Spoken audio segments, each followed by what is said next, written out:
नमस्कार दोस्तों, स्वागत है आपका हमारे चैनल में।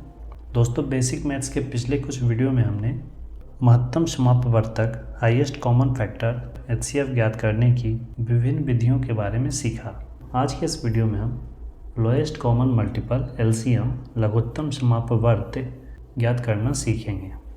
जिस तरह महत्तम समापवर्तक ज्ञात करने की 3 अलग अलग विधियाँ हैं, उसी तरह से लघुत्तम समापवर्त भी ज्ञात करने के लिए 3 अलग अलग विधियाँ हैं, जिसमें कि अपवर्त्य विधि, भाग विधि और अभाज्य गुणनखंड विधि हैं। आज के इस वीडियो में हम LCM ज्ञात करने की अपवर्त्य विधि के बारे में सीखेंगे, जिससे लघुत्तम समापवर्त्य के कंसेप्ट को भी हम समझेंगे, जो कि इसके नाम के अनुरूप है।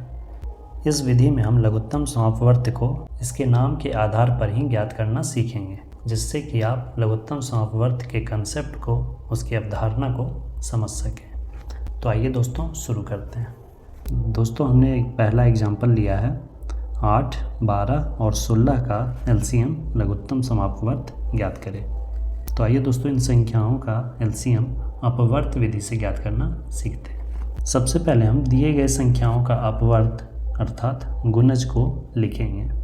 पहली संख्या 8, तो लिखेंगे हम 8 के अपवर्त्य। तो 8 के अपवर्त्य क्या क्या हो जाएंगे, 8 का टेबल पढ़ेंगे। तो इस तरह 8 के अपवर्त्य हमने लिखा। अपवर्त्य तथा अपवर्तक या गुणज तथा गुणनखंड के लिए एक अलग वीडियो आपको प्लेलिस्ट में मिल जाएगा। यदि आप गुणज तथा गुणनखंड, अपवर्त्य या अपवर्तक के बारे में नहीं जानते हैं, तो आप उस वीडियो को अवश्य देखें। यहाँ पे हमने 8 के अपवर्त्य को लिख लिया। अपवर्त्यों की संख्या निश्चित नहीं होती है, वो अनंत होती है। अब दूसरी संख्या 12, तो 12 के अपवर्त्य अब हम लिखेंगे। इसी तरह यह भी अनंत तक जाएगा। अब हम 16 के अपवर्त्य लिखेंगे। अब जब दिए गए संख्याओं के अपवर्त्य हमने लिख लिया, तो उसके बाद हम इन संख्याओं का समापवर्त्य यानी कि सम अपवर्त्य को लिखेंगे। सम अपवर्त्य का अर्थ हुआ कॉमन मल्टीपल, यानी कि इन संख्याओं का जो अपवर्त्य है, जो मल्टीपल है, उन मल्टीपल्स में से सम कौन कौन है, यानी कि कॉमन कौन कौन है, उन्हें अब ढूंढकर यहाँ पे हम लिखेंगे। तो अब आइए उन संख्याओं को ढूंढते हैं। 8 है लेकिन इसमें नहीं है, 16 है, यहाँ है लेकिन इसमें नहीं है, 24 है, यहाँ भी 24 है लेकिन यहाँ 24 नहीं है, 32 है, यहाँ 32 नहीं है, 40 है, यहाँ 40 नहीं है, 48 है, यहाँ भी 48 है और यहाँ भी 48 है। तो पहला सम अपवर्त्य मिला हमें 48। इसे हम घेर सकते हैं। ये पहला सम अपवर्त्य हमें मिला। इसके बाद जब हम आगे बढ़ेंगे तो देखेंगे 96, 96, 96, 96 अब तीनों में है। तो अब हम 96 लिखेंगे। इसके बाद जब हम और आगे बढ़ेंगे तो आगे और भी संख्याएं इस तरह से मिलती जाएंगी और जो कि अनंत तक होंगी। तो इस तरह से जो संख्याएं मिलेगी वो 8, 12 और 16 के सम अपवर्त्य होंगे, यानी कि समापवर्त्य होंगे। सम अपवर्त्य का मतलब हुआ समापवर्त्य।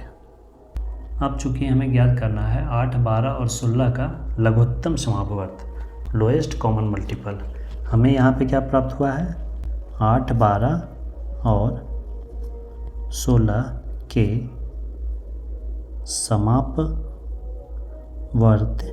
या फिर कॉमन मल्टीपल हमें प्राप्त हुए हैं 48, 96, 144, इसी तरह से अनंत तक।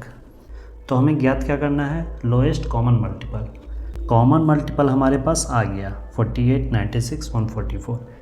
अब इसमें से ज्ञात करना है लोएस्ट कॉमन मल्टीपल, यानी कि सबसे छोटा समापवर्त्य।